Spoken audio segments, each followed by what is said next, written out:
Still alive, are ya? If you're gonna buy something, be quick about it.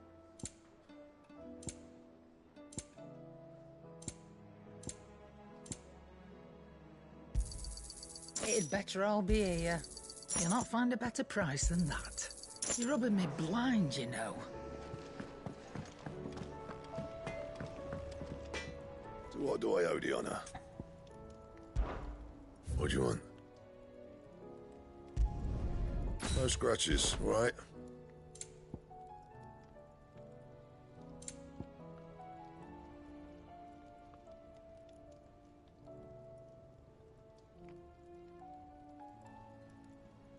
Anything else? First the skies, then the crystal. What next?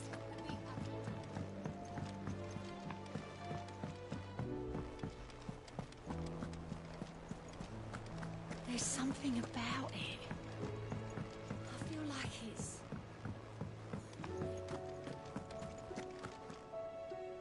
Still alive, I see. Something tells me that I saw on the horizon is your doing. How'd you manage that? It's a long story. One that I'd rather only tell once. Right. All hands on deck, then.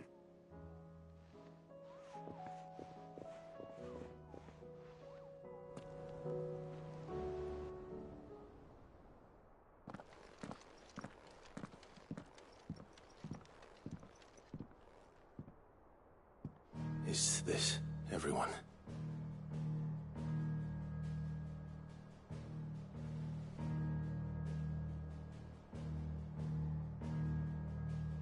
As I'm sure you've all guessed, the crystal which now commands the eastern skies was summoned by Ultima. He called it Origin. Though the significance of that name is as yet unclear. What does it matter what it's called? Its emergence tore Twinside asunder, and wiped my homeland from the map.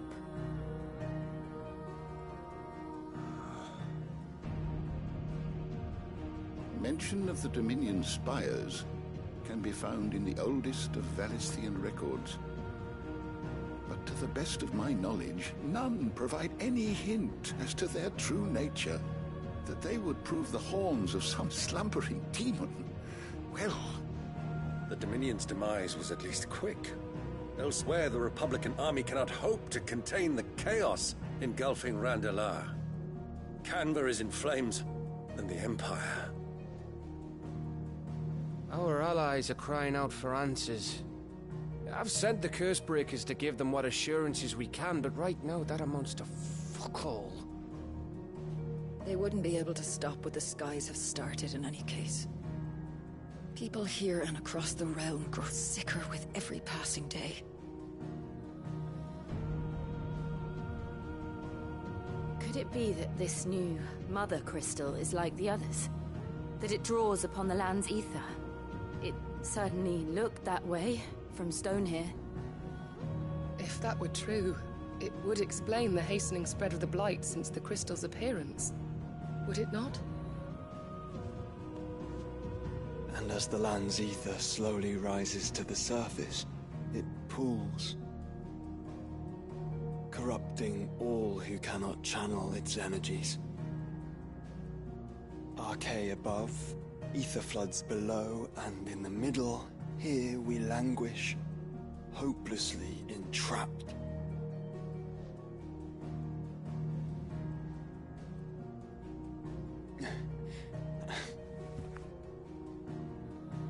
It's all right. When we faced him at Stone here, Ultima told us his true power quickens in the halls of Origin. Needless to say, we cannot allow that to continue. If we are to stop him, we will have to find a way into the crystal. How are we going to manage that then? It's up in the sky. And fast as she is, the Enterprise can't fly.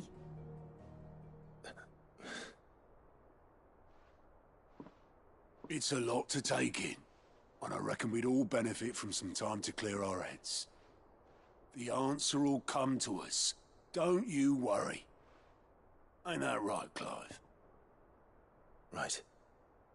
That's right. Well, go on then. Bugger off.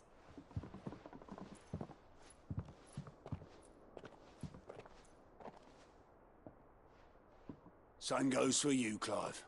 You won't solve anything like this. Trust me. Go and get some fresh air, eh? Thank you.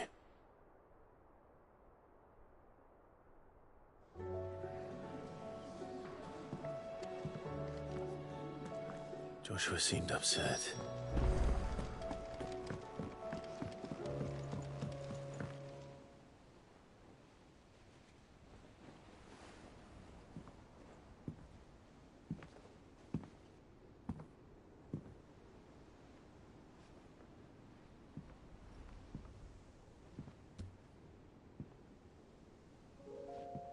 Ultima may have created us, but he doesn't make us who we are. Only we can do that. And if he would have us fight for our survival, so be it. It's what we've been doing all along. Much like Ultima himself, it would seem. His new world being naught but a means to survive. And so, we must contend to decide which of us shall inherit the land. Should Ultima prevail, it will mean death for us all. Of that, we can be certain. But even should he fail, what world awaits us? A withered, godless place, where our newfound freedom will most like prove a chain in itself. Well, that may be, but a chain can always be broken.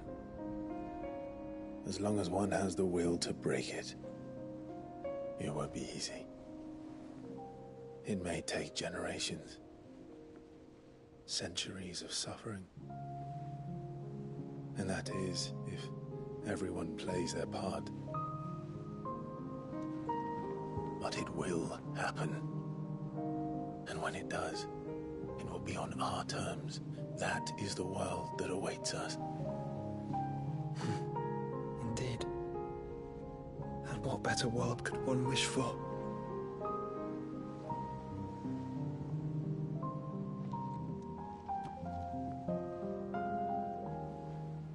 But first, we have to reach that crystal. Then it's a good thing I have wings. You can barely stand, let alone fly. And only the Founder knows what horrors await in those skies. Are you certain about this? Am I certain? I am the Phoenix. I will do what I must. This is our fight.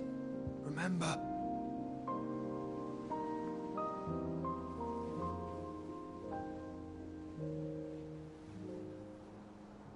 All right. I yield. But only what you must, yes? I'm still your sworn shield. That you are. And what of my wings? Lest you forget, you go to stand against a god. I would not have you succumb to fatigue before the fight begins. Ifrit, your brother mentioned that some few of the dominants who had lost their power to you were still able to prime. Is that true? It is. But their icons no longer submitted to their will.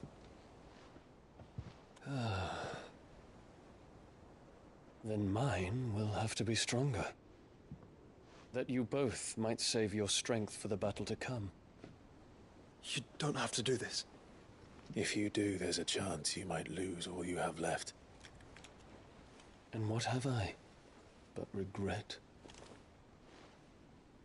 My life ended in the Dominion.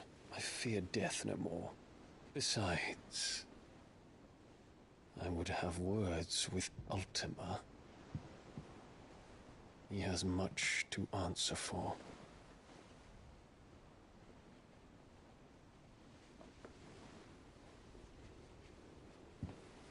We are in your debt, Dion.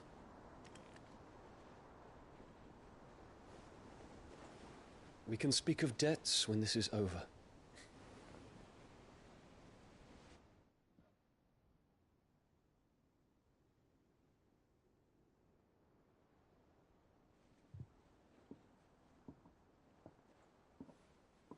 He speaks like a man who knows he's not coming back. And has come to terms with that. That doesn't mean that we have to, does it, Clive? Time to talk to Jill. I only hope she understands.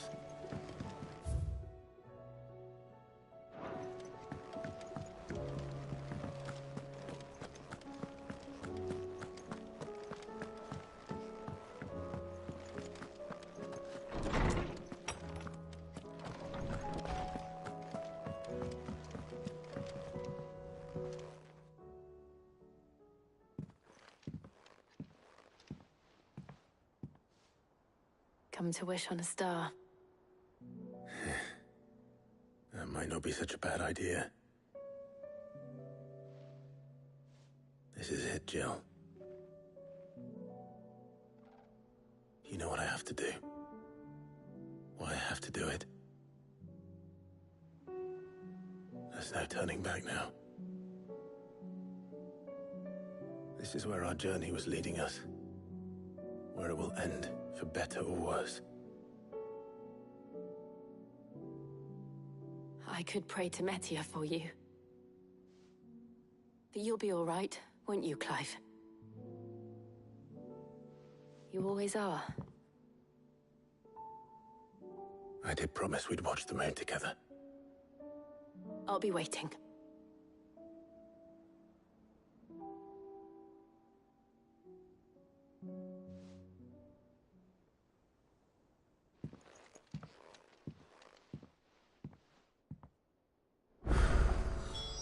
It's almost time. Better make sure I haven't forgotten anything.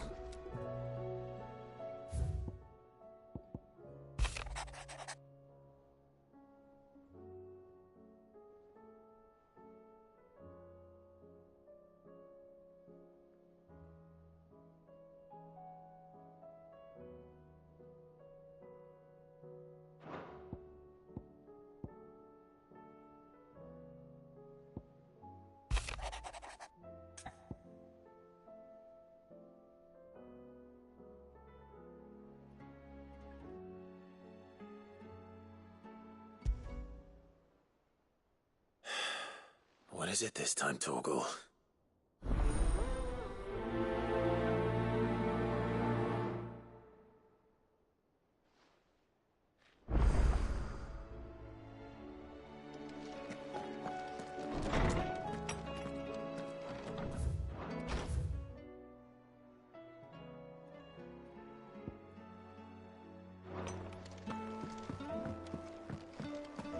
First the skies, then the crystal.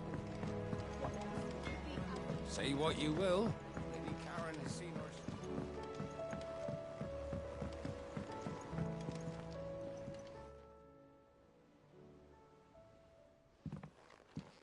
Pining for something, boy. What is it? What do you see out there?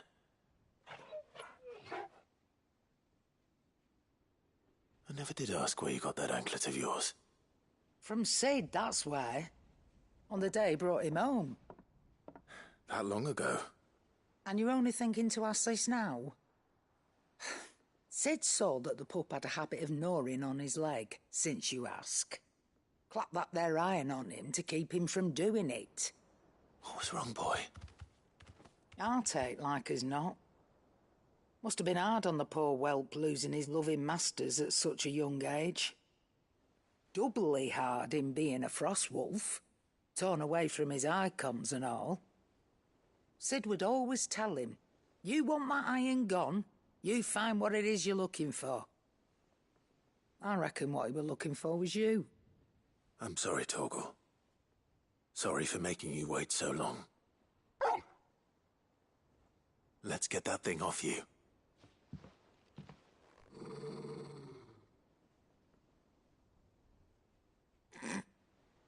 Doesn't sound like he wants it off. Indeed. You miss Sid as much as the rest of us, don't you?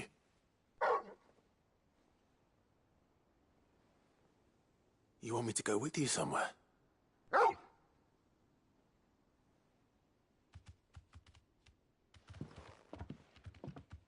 Quick, aren't you? Glad you've been paying attention. Not nearly as much as you have, Lady Karen. Aye, good thing and all. It's not like Gav would have kept him in nuts and rubbed his belly these past 10 summers. Your kindness is appreciated. You've been a good friend to him. Only because he doesn't talk back like the rest of you. Go on now.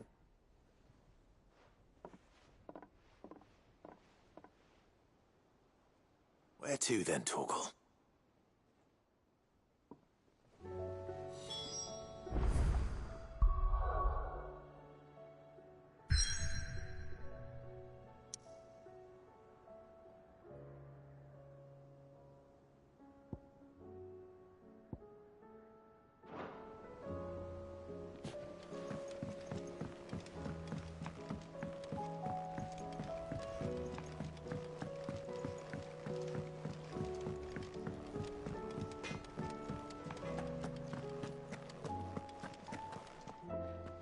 All right, Torgal. Where are you taking me? I'm going to need a little bit more than that, boy. Do you have a better hint for me? Unless... you've already given me one. Back on the rear deck, you were looking west, toward Rosaria.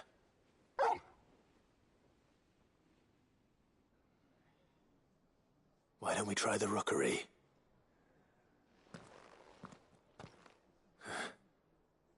I haven't been to the island in almost 20 years. To Port Isolde, then. Fingers crossed the old mooring is still there.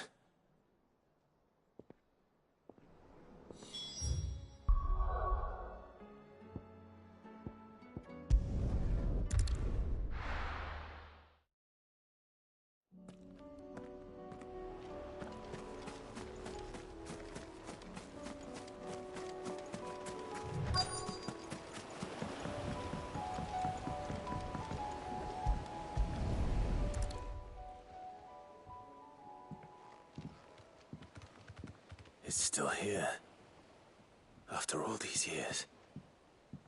A lot smaller than I remember. And you're a lot bigger. You might have to swim, boy.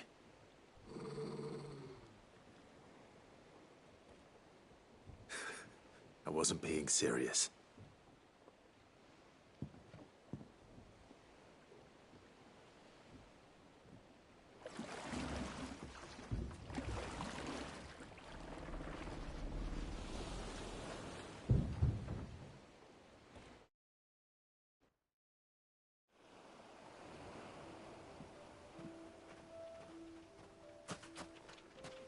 This place hasn't changed at all. The rookery's right through those trees. Come on. Race you there? I bet I can still beat you.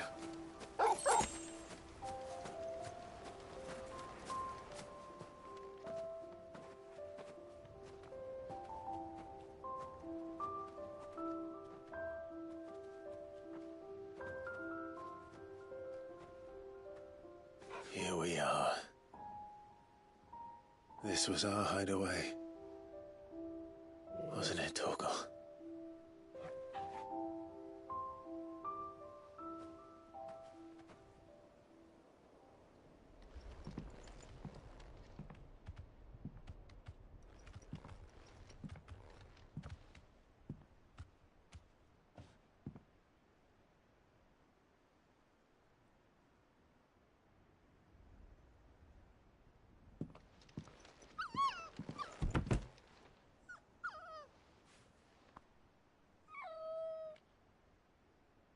Coming here helped me to forget who I was. Or wasn't. Prince, shield. Son his mother could love. Had I been any one of those things? Perhaps.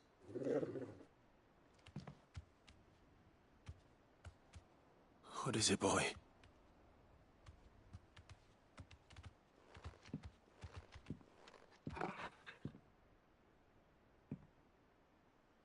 This is all from the castle. And Phoenix Gate. Did you bring these here?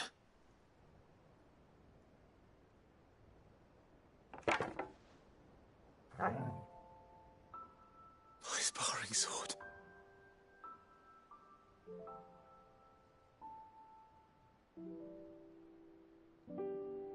Well. You never stopped looking for me, did you, boy?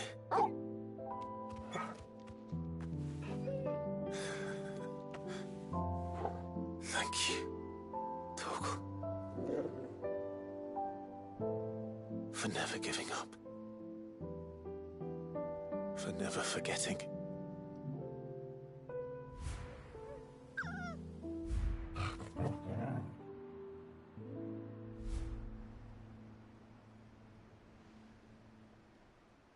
Let's take this with us, shall we?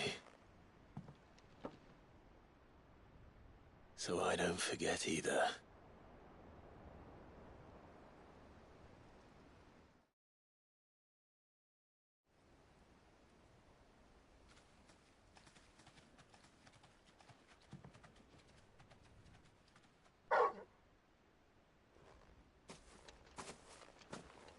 That's not the way back to the boat, Torgal. All right. I'm coming. I think I know where we're going.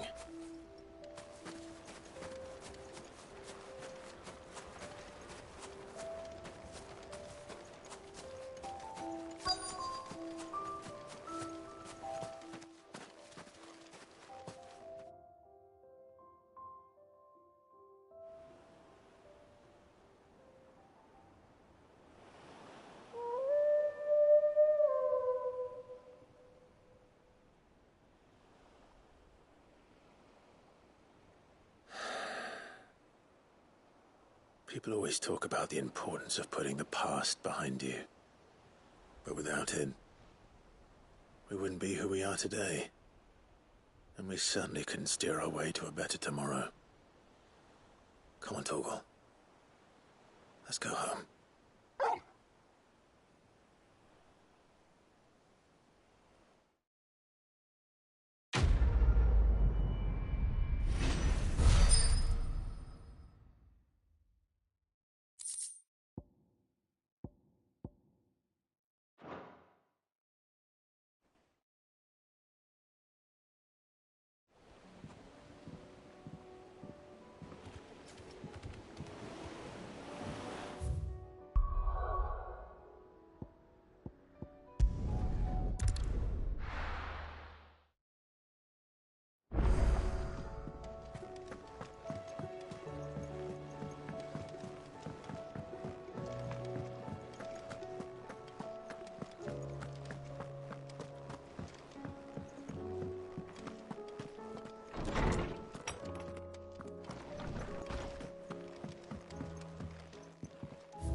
Something tells me this is no mere adventure story.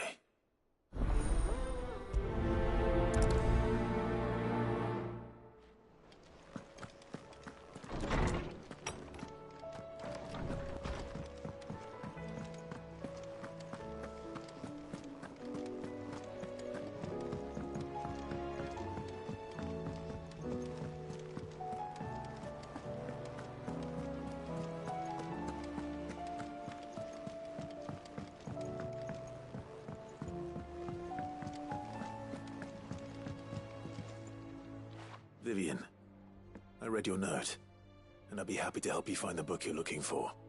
Thank you, Clive. But tracking it down will not be easy. Are you sure? Please. You have always granted me your wisdom and insight whenever I asked. It's only right that I return the favor. Or at least attempt to. You are too kind. Alas, what I ask of you is rather more trying than delivering the odd lecture. I spoke with Harpocrates to see if he had any inkling as to where another copy might be found, but... But perhaps it is best that you hear the details from him. If you say so. Forgive me, Clive, for asking this of you. But this book, it set me on the path to becoming who I am today. Its importance cannot be overstated.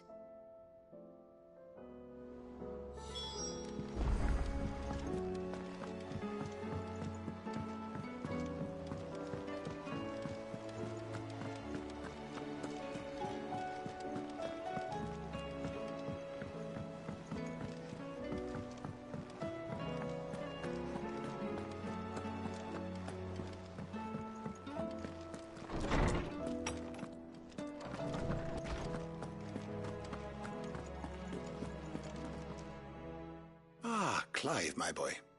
What a pleasure it is to see you. Harpocrates.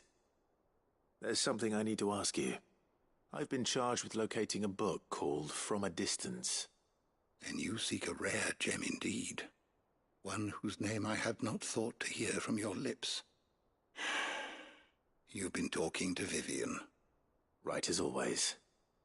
But she didn't seem keen to tell me very much. I take it she didn't like what you had to say. And yet I gather it did naught to dissuade her. Clive, if the young professor has tasked you with obtaining a copy, I fear she asks the impossible. The executors would not allow it. The executors? Coveters of Secrets. A clandestine organization committed to the collection and intenebration of forbidden texts and technologies. One such text being the tome Vivian seeks, chronicling as it does the true history of the enslavement of bearers, a tale which could overturn the established order were it ever to become widely known. Or, so rumor has it. I've never actually read the thing, or even set eyes on it for that matter. How is it that I haven't heard of this organization? Why, secrecy is the executor's watchword. They lurk in the shadows, emerging only to seize that which must be seized, be it books, inventions, or people, before disappearing again, leaving nary a trace. Which would explain why Vivian's copy was snatched from her grasp not long after she found it. By the hand of the executors, yes. But what drives them? Self-interest or ideology? Fine question. Sadly, all that is known of the executors can be recounted in a single breath. You may just as soon ask me of their origins, numbers, or the identities of their leaders. Any answer I give would be pure speculation. Then my hunt was doomed from the first. What was Vivian expecting? That I'd pluck it from thin air? Not from thin air, no. From ash.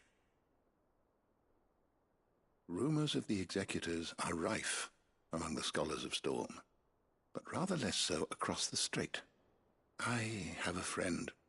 Well, I had a friend in the village of Garnick, a collector of rare tomes, upon which subject we would oft correspond. Alas, I have heard naught from him since the skies fell dark. And no doubt he, too, has turned. But, though he did not mention it by name, it is possible that a surviving copy of From a Distance yet rests upon one of his many shelves, quietly awaiting discovery. If you were, by some chance, able to save even a single book from the poor man's library, I know his soul would rest easier. Very well. When I next find myself in Waloed, I'll be sure to pay Garnick a visit.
The entire village looks abandoned.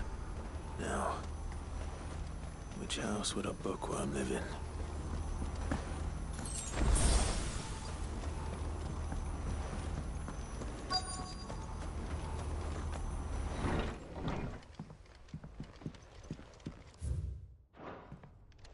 This is a Royal Army logbook.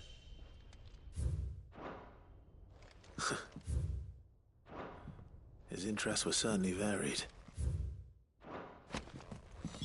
This is it. But if what it says is true, I need to get this back to the hideaway.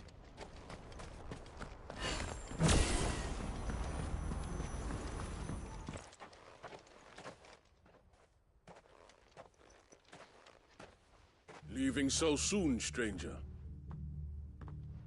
We've been watching you. From a distance, so to speak. Subtle. I know who you are. Then we need not waste time on introductions. Hand me the book. Leave it in our care and return to your life. Your care? Do you mean to burn it or bury it? That is not my decision to make. But by one means or another, its contents shall be removed from the common record. Then I'll have to politely refuse. I won't let you erase our history. Then we find ourselves at an impasse. Very well. The book can just as easily be pried from your dead hand.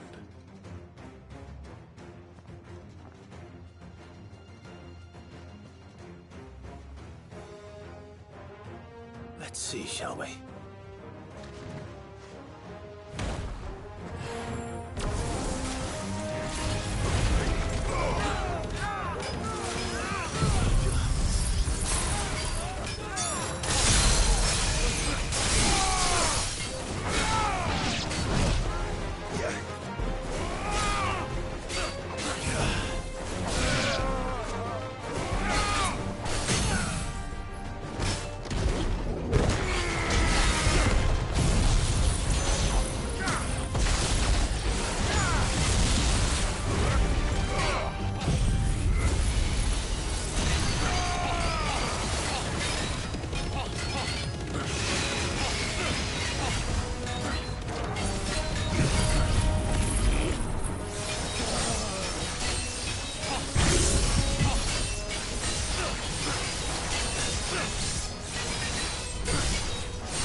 Impressive. But we have other means. We shall claim the book yet. Why do you want it so badly anyway? It lays out in no uncertain terms the vanity and avarice of mankind. It tells the shameful history of the persecution and oppression of a gifted few by a giftless many. Would you say that this interpretation was correct? I don't know. You don't know. Your sword may be sharp, but your wits are dull. So let me answer for you. There is no correct interpretation of history. That a series of events took place may be proved beyond a doubt. But there can be no single, immutable explanation as to why they came to pass. It is a question of numbers and of belief. If enough people believe that a set of events occurred for a reason, that belief becomes the truth. So you're trying to control the truth? We are trying to protect people from themselves, from knowledge that would bring them naught but pain. That is all. You may keep the book, for now. The world is small. We shall meet again. Until then. Wait!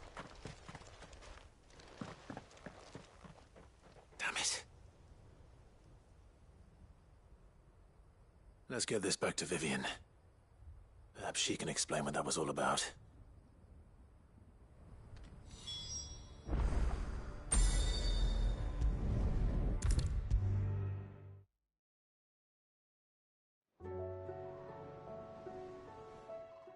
Vivian. I found it. The book you lost.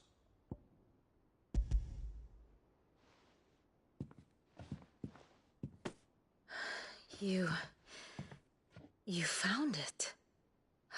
Thank you, Clive. Even though I asked this of you, I was not entirely sure it would be possible.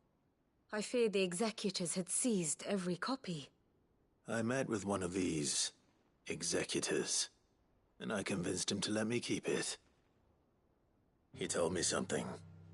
That the truth is just a matter of collective belief.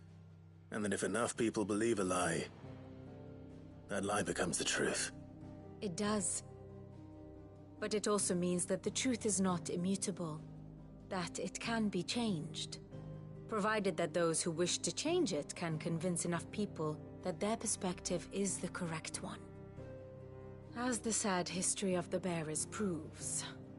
You said that the book inspired you to become a scholar. It did. Or its author, rather. She was a heretic, you see.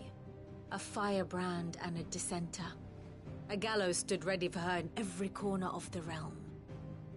And by shunning society, or perhaps being shunned by it, she stumbled upon a truth so potent that an entire realm trembled at the prospect of its utterance. I, too, have always felt somehow set apart from the world of men. A stranger to my own species. She taught me that my solitude was not a curse, but a gift. And that, though my journey to the truth might be a lonely one, what I found at my destination would be more than worth the cost. Do you still feel that way? That you're not one of us? Honestly, I'm not entirely sure anymore. Since coming to the hideaway, I find my thinking somewhat clouded. Perhaps the result of studying mankind from a rather closer perspective than I had intended. But the more I study, the more I find value in this perspective. In looking not from the outside, but from within. So if you'll permit me, I'd like to continue my work here. Remember, Clive, when enough people believe, belief begets truth. Give the men and women of this benighted world the gift of truth. Make them believe in you, as I do. I'll try, Vivian. I'll try.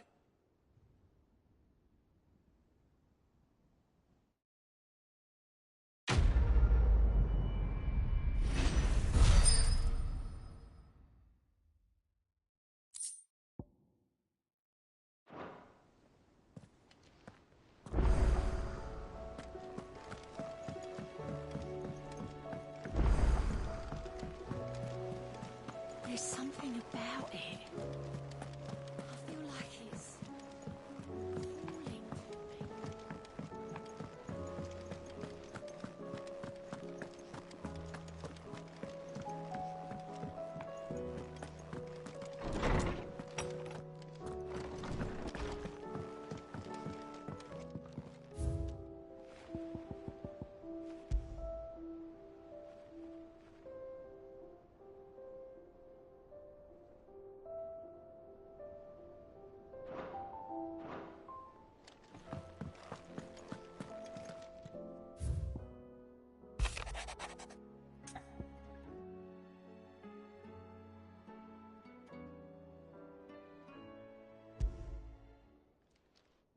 It's usually me making demands of Hippocrates.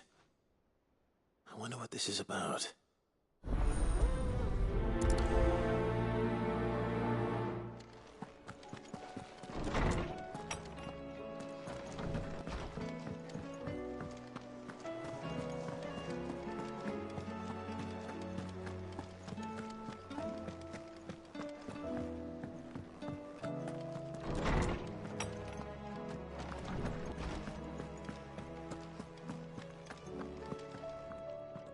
Swordsman Harpocrates. I received your note. Ah, yes. I expect you're wondering what this is all about. You spoke of making amends with Dion, but I can't imagine what for. Then I should begin by telling you that I was once his tutor. This was some years ago, of course, before I joined Cid in his hideaway. At that time, I was counted among the foremost scholars of Oriflamme, and was accordingly invited to the palace to supervise the young prince's education, all to ensure that the future emperor had a firm grounding in, well, everything an emperor should. History, religion, commerce, government. Alas, our time together was cut short when Dion left to join the Dragoons, his studies no longer being deemed necessary. I had not expected to meet with him again, least of all here. Have you spoken with him? No, I have yet to find the right moment. His Highness always seems so preoccupied, especially when alone. I would not wish to disturb his ruminations with idle words of greeting. Not when I know he dwells upon the evil Ultima had him commit in the Dominion. The guilt weighs heavily on him, I know. But as you say, that was Ultima's doing. Surely you can't blame yourself. When I first met him, it was not guilt, but his people's expectations that weighed heavily upon him. And I did nothing to ease that burden. He bore it alone, until the day he could not bear it any longer. It is one of my greatest regrets that I only ever offered him my wisdom, when what he truly needed was friendship. The blame for Dion's transgressions lies not only on his shoulders, but on mine. I see. I'm ready to help you in any way that I can. Then I beg that you bring me a wild wyvern tail. Apothecaries across the ages agree that even to glimpse such a flower is to be granted inner solace. Fabulists and fraudsters all, of course. But there is oft a seed of truth to be found where even the most outlandish opinions align. Well, it can't hurt to try. Where can I find this flower? And how will I know it? You have seen cultivated wyvern tails before, I trust. The lily-white blossoms from whose roots the poisonous ink for the brand is distilled. Well, those which grow in the wild differ only in their purple hue. The harsher the environment in which they are raised, the deeper the colour.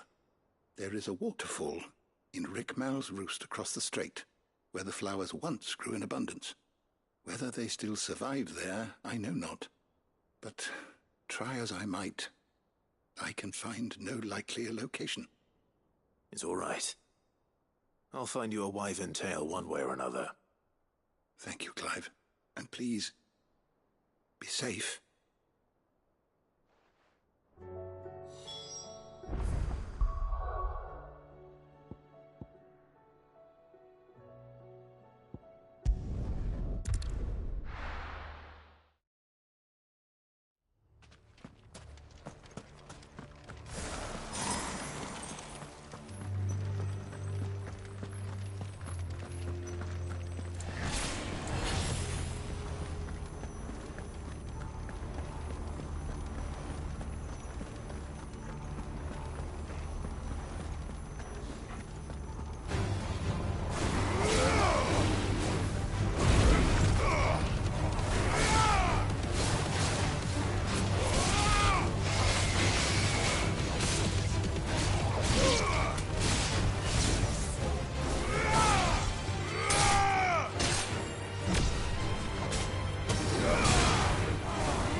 Rest in peace.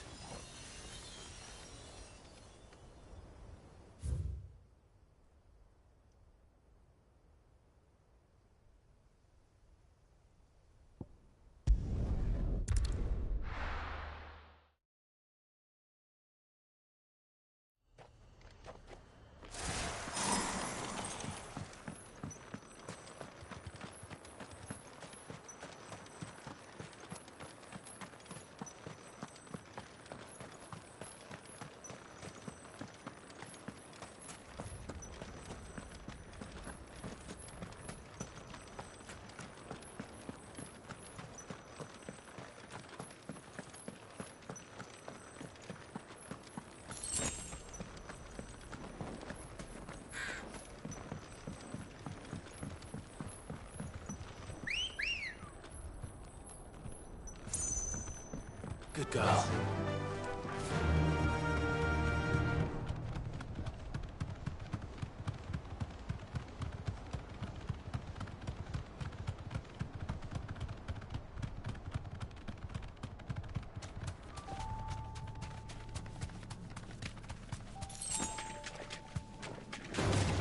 Time to fight.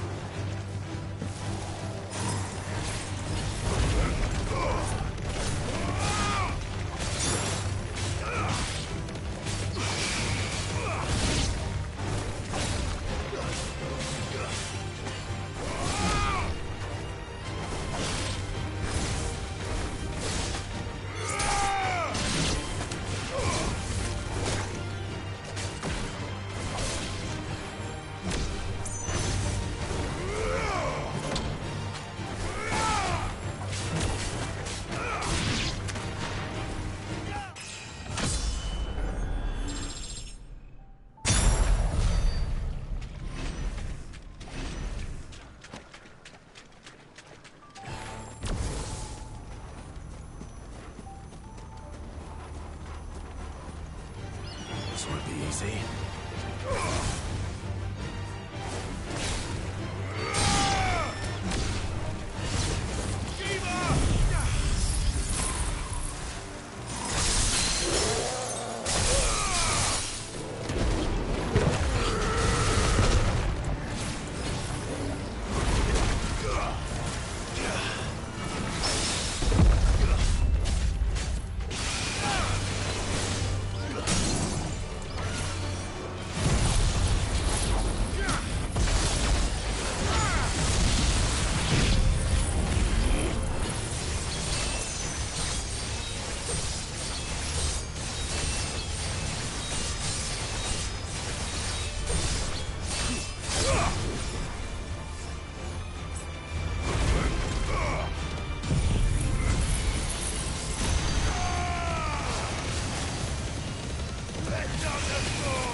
Seems this place has been flooded twice over.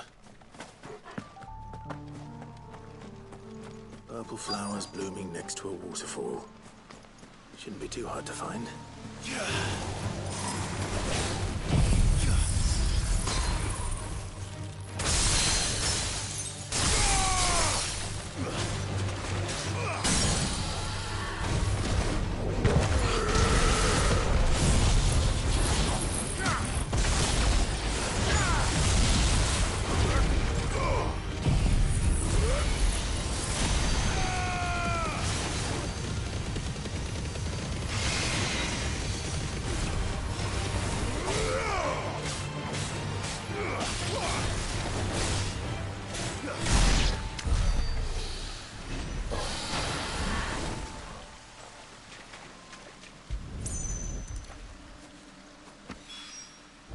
They are.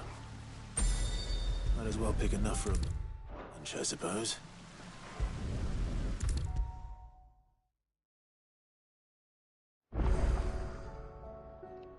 Oarsman, I found the flowers you were looking for.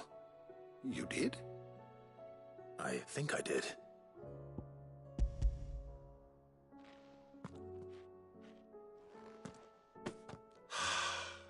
You did indeed. My dear boy, thank you.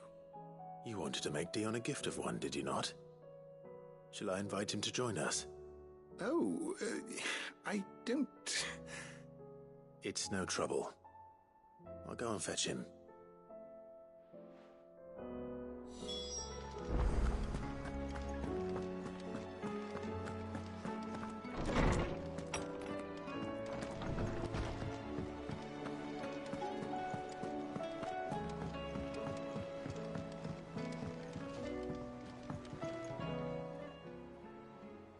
Your Highness, would you do me the honor of accompanying me? Now. It is time, then. No, only to the shelves. Our lawsman has something he'd like to give you. Master Harpocrates. No. I dare not show my face before him. Not after everything I have done. I have taken countless innocent lives. And ruined countless more. All because I was weak. I have sworn to atone for my crimes or die in the attempt. But were I to meet with him again, and see in his eyes what I have become, I fear that my resolve might falter. Then that is all the more reason to do it. Test your resolve. Prove to yourself, and to him, how strong it truly is.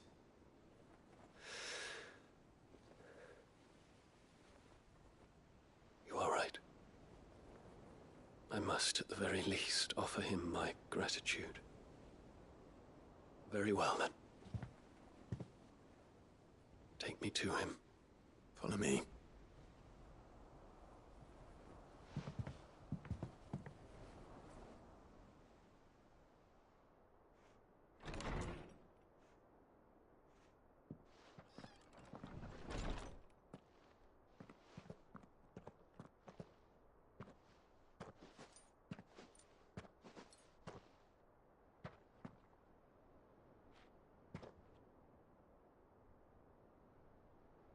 Even now, I hesitate to approach him. What must he think of me? You'd be surprised.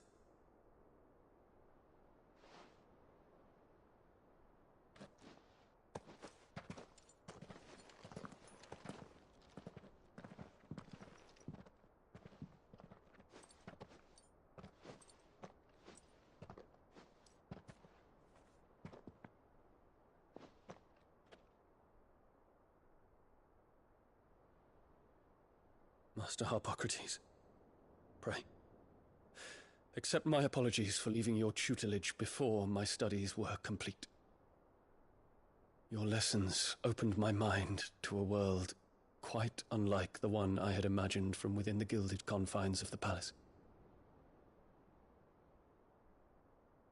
and I shall be forever grateful for the efforts you made to enlighten me. Lift up your head, Your Highness. The deeds of youth require no apology. That you took the time to visit me says much about the man you have become. Now, there is something I would like to show you.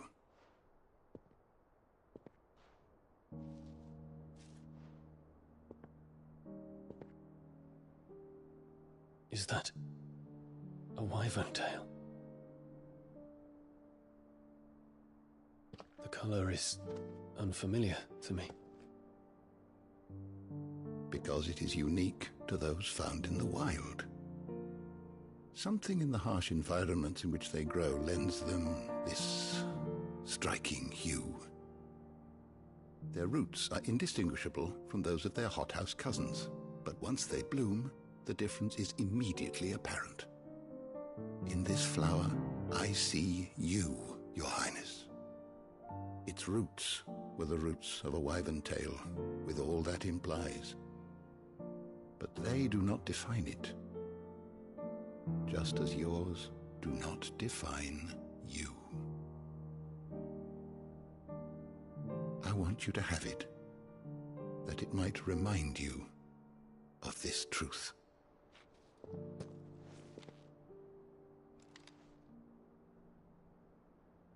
Master Harpocrates, I would ask of you a service. Keep your gift until I have fulfilled my duty to the realm, for only then shall I be deserving of it.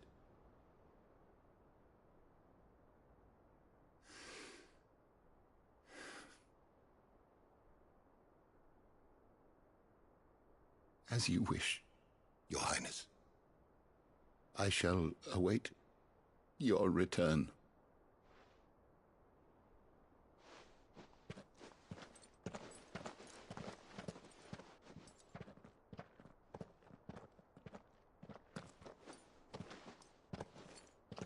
Our roots do not define us.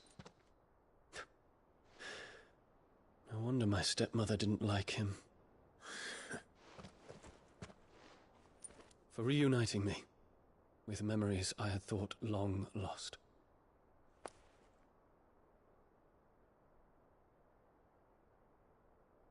I shall not forget this.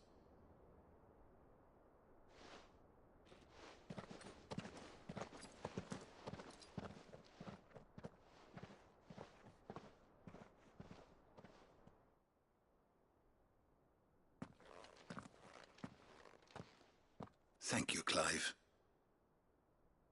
Were it not for you, I fear I might never have found the right moment to speak with him. Not to mention the wyvern tales.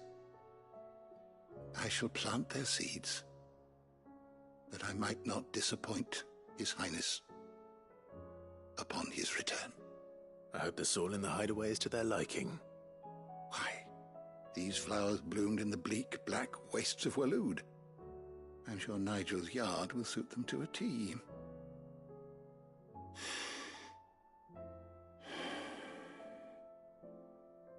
When it comes to expressing one's gratitude, I find that words are seldom sufficient. Here. What's this? A stolas quill. Or more precisely, my stolas quill. 'Tis said that an owl's feathers are steeped in the wishes it hears over its long lifetime. All those words just waiting to pour out onto the page. So consider this my wish for you. That one day you may put down your sword and pick up that pen. Well, when that day comes, I'll certainly have a lot to write about. Thank you, Harpocrates. It shall have pride of place in my chamber.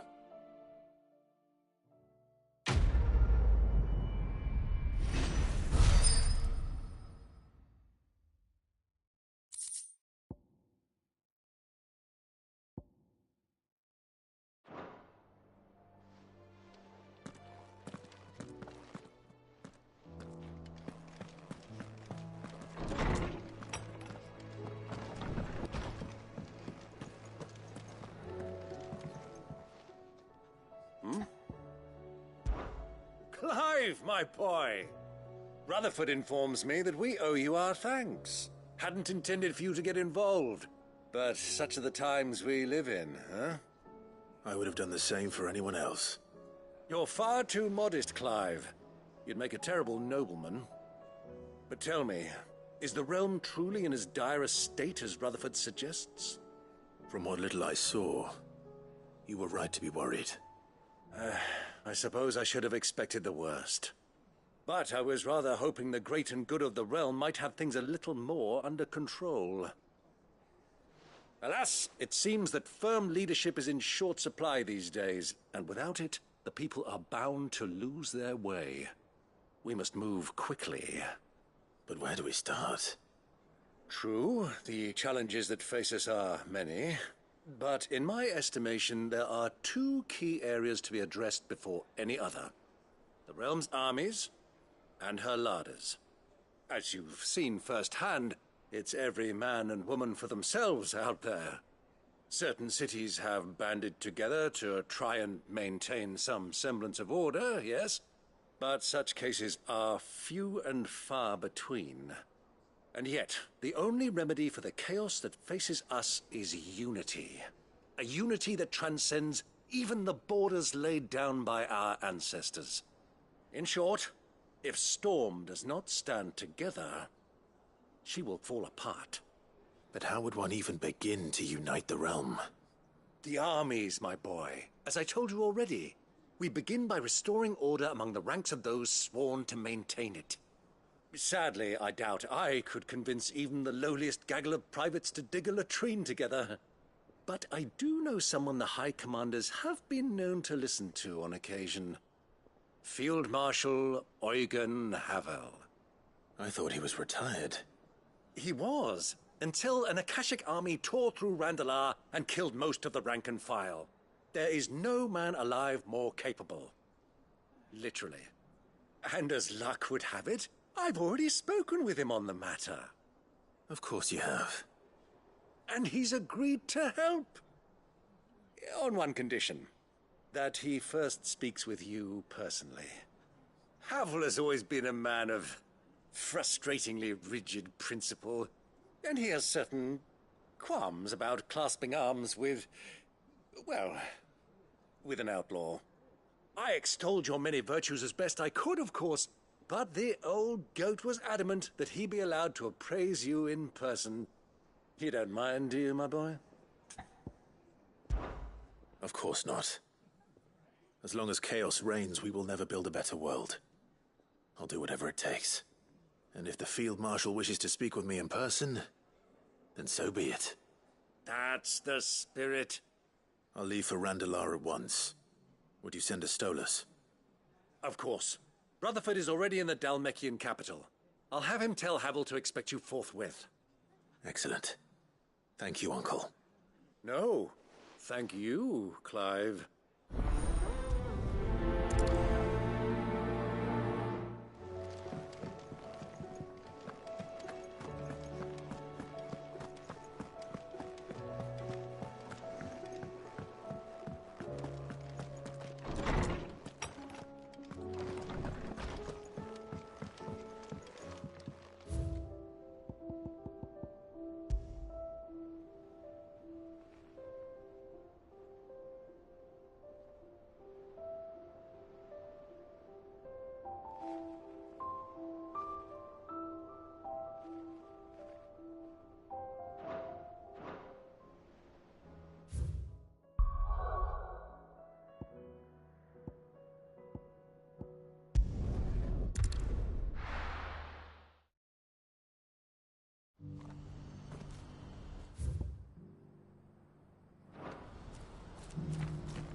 Do you see that too?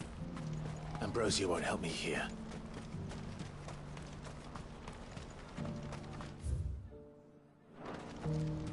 Papa? What is it? Oh, please. Just make it stop. I'm scared.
can't be Rutherford, can it?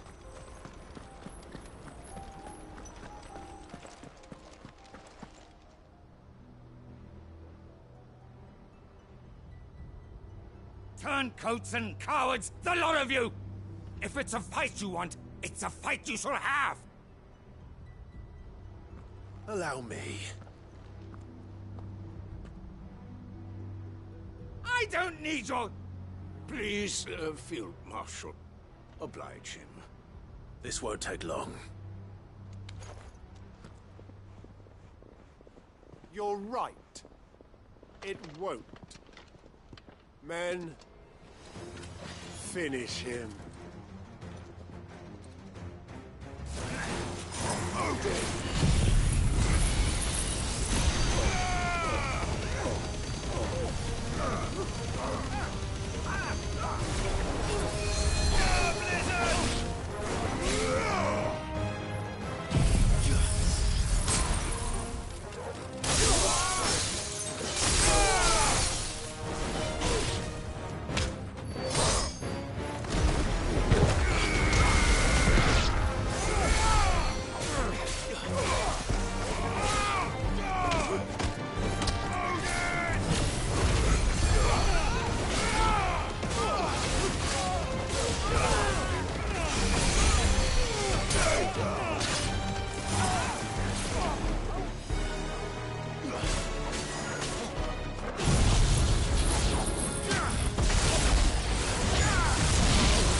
A little longer than I'd have liked.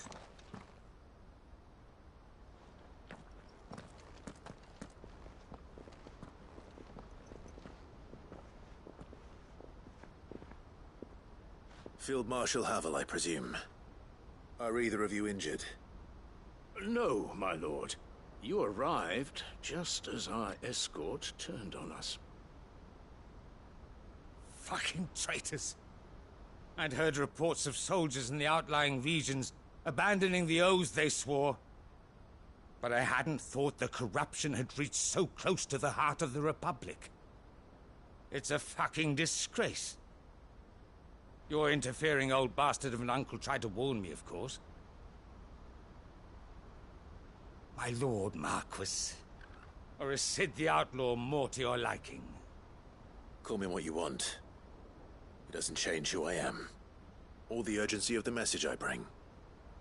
My uncle has a plan to right the realm, and he needs your help to see it through.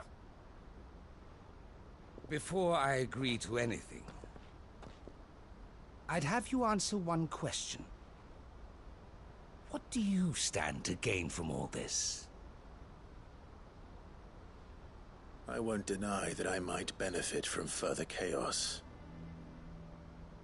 But I seek a new beginning for all of us. And while the choices I've made may not always have been the right ones, I know I made them for the right reasons. For so long, so many of us have been told how we could live, how we could die, when it should have been our decision all along. Now we have a chance to put things right. But in order to take it, we must stand together. Even if it be beside those with whom we don't see eye to eye.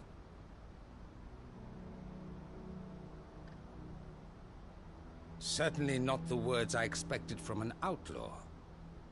But perhaps your uncle was right. You are no ordinary outlaw. I'll never hear the end of this. All right. I'll start by ordering my most trusted guard to bring the Dhalmekian fringes under control. Next, I'll make contact with my counterparts in the Imperial Army and see if I can't convince them to try and restore order in their own territory. Thank you, Field Marshal. But they are not the only ones we will need to convince. What do you mean? I don't doubt that I can bully some sense into a few generals, but those they answer to require a different kind of persuasion. And when it comes to honeyed words, well, we will need an envoy. One who can court even the most stubborn of statesmen. You, perhaps. I'm flattered. But I'm no diplomat either. And I have other problems to attend to. What we need is a skilled arbitrator. And I may know just the person. Is that so? And would he happen to be an outlaw too? Of a different kind, perhaps. Well, beggars can't be choosers. I suppose we'll all have to find a little of the outlaw in ourselves if we're to make it through this. Very well. Send your man to me right away. I shall.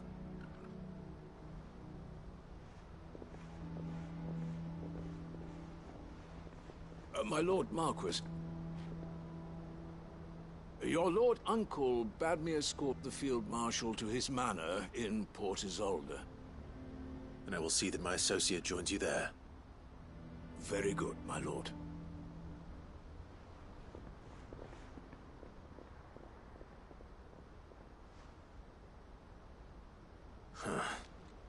An envoy. I'm not sure I'm the man to talk anyone round. I can barely convince my brother to take his medicine. No. This is a job for someone with experience. Someone like Quentin. I hope I can convince him at least.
Quentin, I have a proposal for you.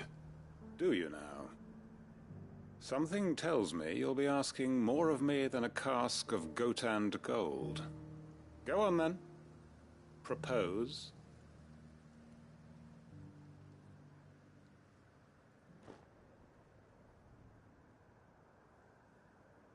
You'd have me convince the chiefs and chamberlains of the realm that they should simply swallow their pride and do the one thing that has proved impossible for thousands of years.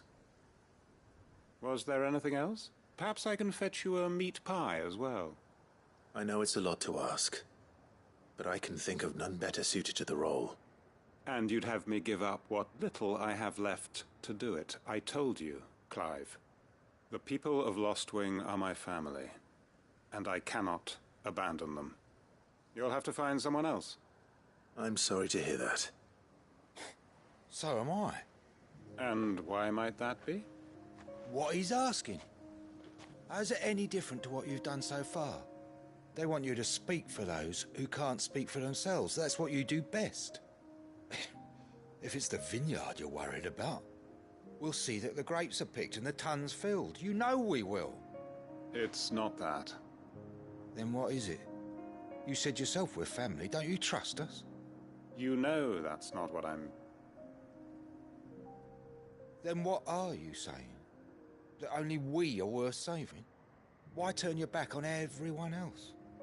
You convinced us we could build new lives for ourselves, and if you can do that, who's to say you couldn't convince the entire realm? A stirring argument. I fear that any rejoinder I make might fall somewhat flat by comparison. So you'll join us? Where do you need me? Field Marshal Havel will want to speak with you in person.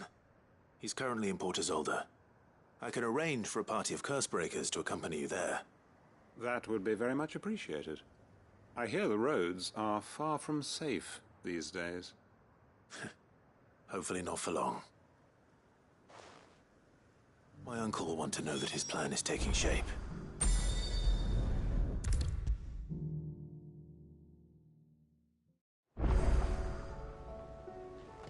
Uncle, I bring good news. The Field Marshal has agreed to your plan.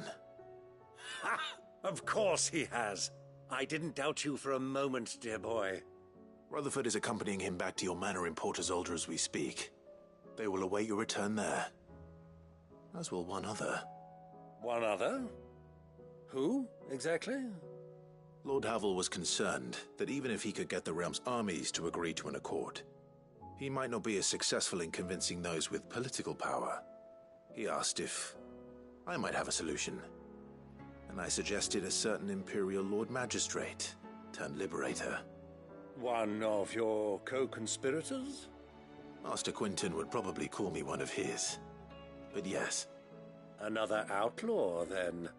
Just the thing we need to put these rotten politicos in their places. Good thinking, Clive. I'm glad you approve. The more the merrier, eh? Uncle, assuming Havel and Quinton can solve our problem with the armies, you still haven't mentioned how we might manage the grain shortages. Oh, don't you worry, my boy. The 7 high houses will be seeing to that. They have all agreed to make the most generous of donations. Oh, of course, it did take a little persuasion, but luckily I had some unexpected help. From who? Why, you, my boy. Rumor has it that you rescued the Lady Ariane's head steward Rockford from a horde of bloodthirsty bandits. It was more of a handful. Well, the old battle-axe was so pleased.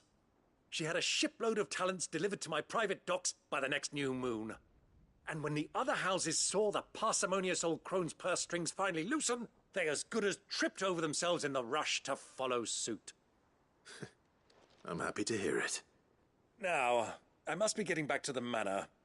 Join us there at your earliest convenience, would you? Of course, Uncle.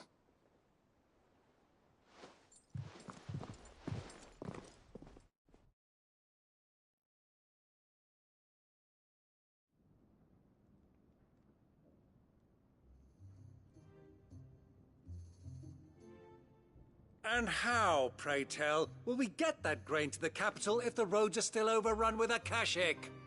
You'll find another bloody road. I only have so many men, and I'm not about to send them headlong into an ether flood. That is, unless you'd have them turn as well. Well, I'd certainly eat less. Says the man with a belly bigger than a band of curls.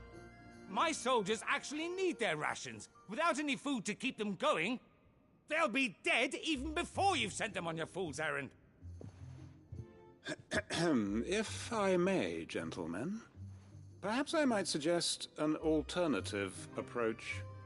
Though supply routes are indeed disrupted, there is no shortage of ships. Indeed, they bob away in every bay from here to Randalar, awaiting a safe haven. Allow them to make port and fill their bellies full of grain.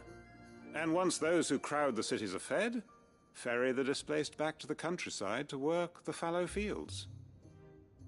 But I'm sure that you wish to continue your discussion. Forgive the interruption. 2 such firm friends as yourselves need no help from the likes of me.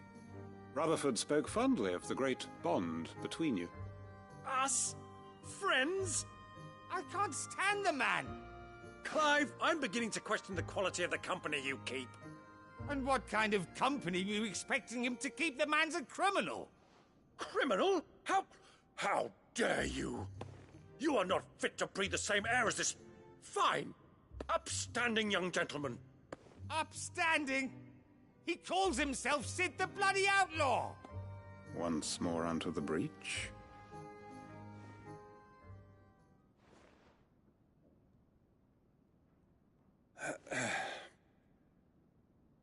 Shall we begin again? What we seek here is not to create a new nation, nor to claim the thrones of those that already exist. We wish simply to bring stability to the realm that mankind might weather the current storm. And to do that, we must convince those in power, the generals, the statesmen, the nobles, that our cause is just. There will be disagreements, yes, and I imagine some resistance, much resistance. But we cannot let that deter us.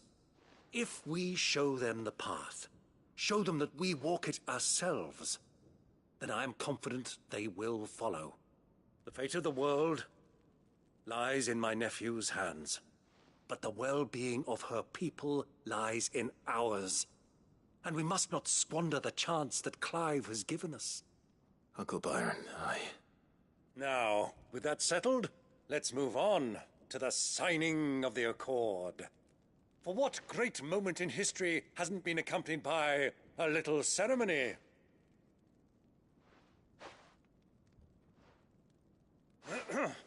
Citizens of Valisthea, I present to you the Tri-Unity. Rutherford, Mike Will.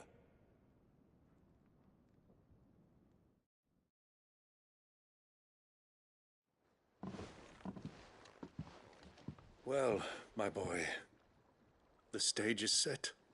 That it is. This is the role you were born for. Now I ask only that you trust in the talents of your supporting cast. We shall play our parts to the best of our abilities, that you might have the opportunity to shine. The realm needs its Sir Crandall, and there is no better Crandall than you, Clive. I want you to keep this signed accord as proof of our faith in you. I will. Thank you, Uncle.